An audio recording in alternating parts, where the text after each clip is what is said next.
Real, can't wait for that. All right, let's talk Chelsea. Will Jordan Henderson and Danny Welbeck turn them into title contenders? Well, Xabi Alonso has explained just why he was so keen to bring the two veterans in.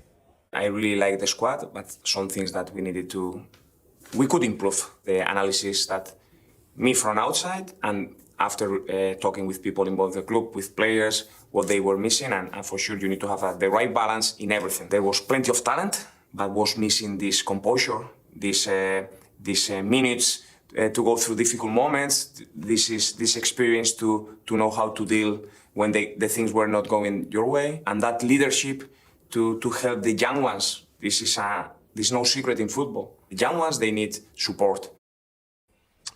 James, you're our Chelsea reporter. So, do they still need to get players out? I think that will be a big focus for Chelsea in this transfer window. They've been really active when it comes to sales. They've sold some big players, the likes of Marco Correa and Andre Santos, going for £50 million and more. And you'd expect them to recoup around £300 million in this transfer window, like they did last summer, because at this moment in time, they've got 40 senior professionals and a number of first-team players weren't part of the squad that took on Real Sociedad on Saturday. So there will be departures, whether they be permanent or temporary. I think Liam Delap and Nicholas Jackson will be heading out before the end of this transfer window, whether that be on loan or on a permanent basis, because we know Chelsea have a very high valuation on a number of their players, including over £50 million they're looking for Liam Delap, which may be something which clubs may struggle to get to in this transfer window. But you would expect they'll be doing plenty of business, plenty of outgoings at Chelsea as they look to ensure they comply not with only with the Premier League SCR rules, but also they've got a multi-year partnership agreement with UEFA as well. So they need to be very careful, and they are being very careful when it comes to player sales and player trading. Yeah, but come on, James, this is Chelsea. Chelsea being Chelsea,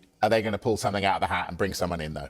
I think a lot may depend on what happens with Enzo Fernandez, because I don't think we can rule out a transfer for him in this window. We know that Chelsea did put that arbitrary deadline of 5 p.m. last Friday for clubs to submit a bid of £120 million.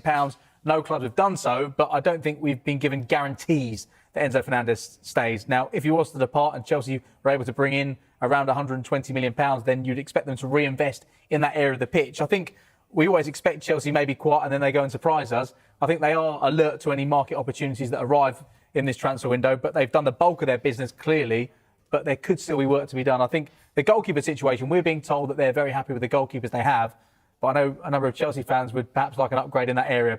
They've wanted an upgrade for years and it's never happened. No, we've not been given any indications that Chelsea are unhappy with their goalkeepers, despite the fact that there is fans that would like an upgrade in that area of the pitch. But that could be an area to keep an eye out for. I think just merely speculating, that is one area of the pitch where you think they probably could do with a world-class goalkeeper. Needs to start well, really. Let's talk Chelsea, James. Pedro Neto, is he on his way out? Because he was linked with City a little while ago.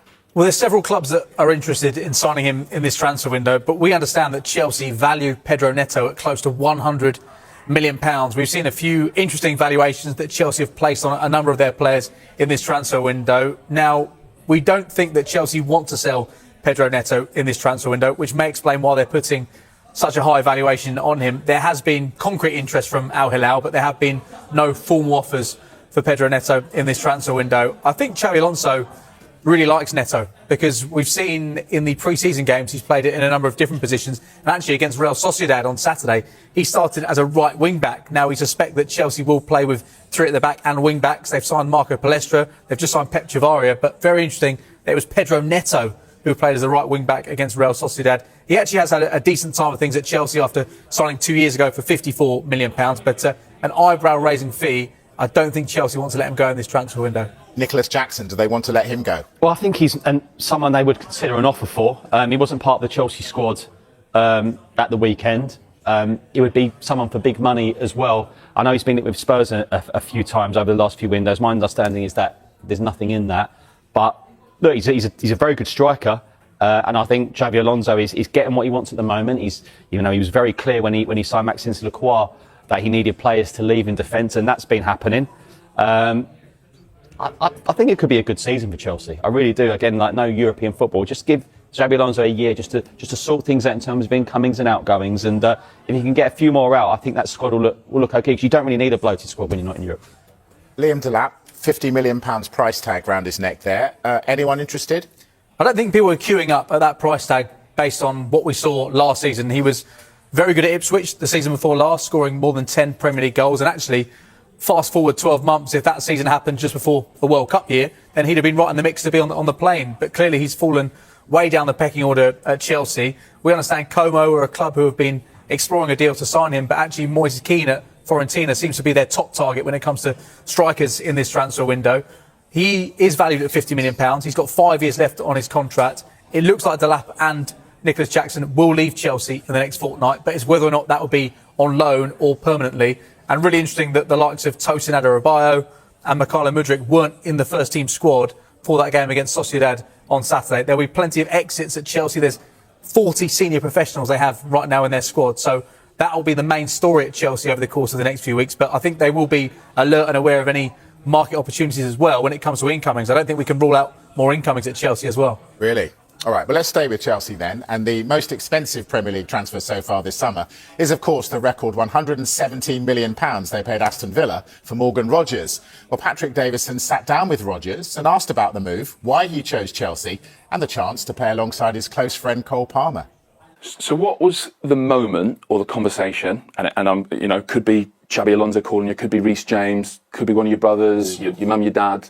What was the conversation where you thought Chelsea? My thing as the World Cup was going on and the summer was happening, I wanted to focus firmly on that and then kind of make my decision towards the end when I'd known who was in, known what the scenarios were, what the situations were, had the conversation with the necessary people, and then I was completely aligned and I could just make my decision and go there. So it was just about building, about making sure I was in the right headspace, in the right mind to make that decision. And I think different things, speaking to Reece, speaking to Cole, speaking to the manager, I think they were just adding on, and I was like, yeah, this is me. I think this is the right environment for me. So yeah, that was kind of how it went. Do you sense a kind of an excitement that this group with not as many games as you'd like, can do something maybe special? Yeah, I feel the excitement walking in every day. I feel a positive energy and a vibe. I think a fresh manager, a fresh change of the environment, obviously new players added and stuff. I feel that everyone's excited to where it can go and where it can take it. Chelsea's a club that wants to win things, and it's a club that I've always grown up watching them win titles, win Champions Leagues, and I want to be in teams that do that as well. And I think there's a lot of players in that room that have the aspirations to do the same thing. So I'm excited, I'm positive, and I can't wait, really. I wanted to talk to you about the Cole Palmer relationship more from a footballing sense, because obviously you both have other qualities than what I'm going to reduce it to. I just sort of thought his vision, your movement, just in terms of football relationships, that sounds really like, for a Chelsea fan, that mouth-watering, I would say. I've seen people been speaking about saying how are you going to fit them in, how they're going to play. I think we have completely different qualities. He's more of a passer, a linker, combined.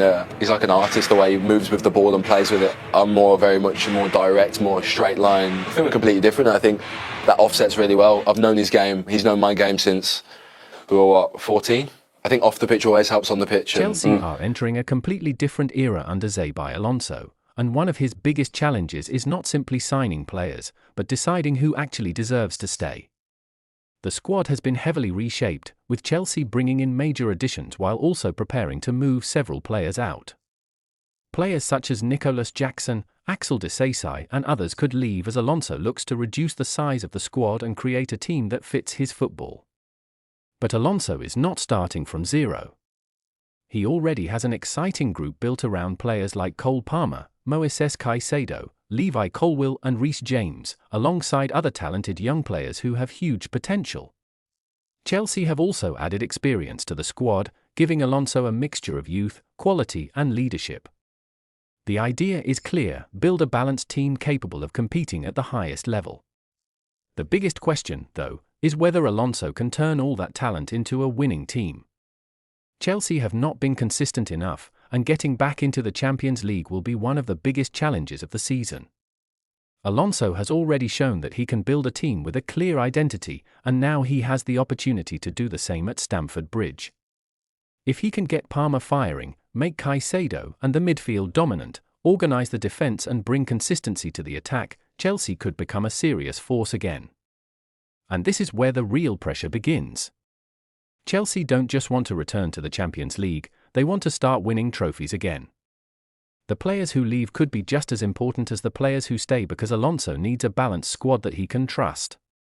If he gets the right players out, finds his best starting 11 and creates the mentality Chelsea have been missing, this could be the beginning of a completely different Chelsea. The question is simple: can Xabi Alonso turn this talented squad into genuine Premier League Champions League and Cup contenders?